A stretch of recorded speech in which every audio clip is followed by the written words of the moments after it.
Hello and welcome to P2 Soccer Training. In this drill we'll be looking at dribbling to beat a defender.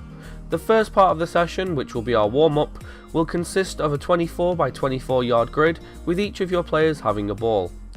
The players must dribble using different moves, turns and cuts, and some examples are pullbacks, pullback triangles, body feints, scissors and other chops and cuts. You can also ask your players if they know any others that they can try. If you find that your players are struggling with this, you can increase the size of the area, but if your players are finding this easy, you can decrease the size of the area, and you can also ask them to perform the skills with their weak foot. The next part of our session will be the technical aspect. Again, in a 24 by 24 yard grid, you should set up gates with 2 cones per gate, 2 feet apart. Players must dribble through as many gates as possible in the allotted time. We recommend 60 seconds with 30 seconds rest in between.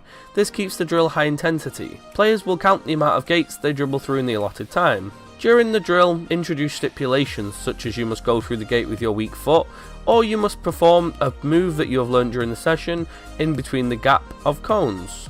If your players are finding this difficult, you can add more gates or make the gates wider, or you can make it harder by adding defenders, reducing the size of the gates, or stipulate that the players can only go through gates if nobody else is there. In the tactical element of the session, we are going to put everything we have learned together in a 1v1 situation. The defender must pass the ball into the attacker and then it becomes a 1v1 to goal. We suggest keeping group sizes low and having the attacker defend straight after their offensive turn, keeping standing around to a minimum. If you need to make this easier, you can give the defender a ball also and instruct them to try and hit the attacker with their ball, making the drill unopposed. Or if it's too easy, you can decrease the size of the area and add a second defender. In the scrimmage element of the session, we will put together what we have learnt during the session into a game related scenario.